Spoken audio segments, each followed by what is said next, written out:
Đây giới thiệu đến anh chị em mình một cái lô đất ngay ở xã Bầu Đồ, Gò Dầu, Tây Ninh anh chị em ha.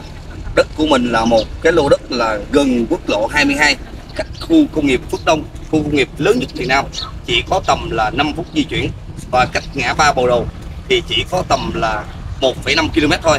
Đất của mình á là ngang 35, sâu vào 57.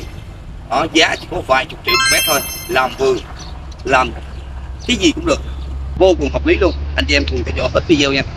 Đường DT anh em.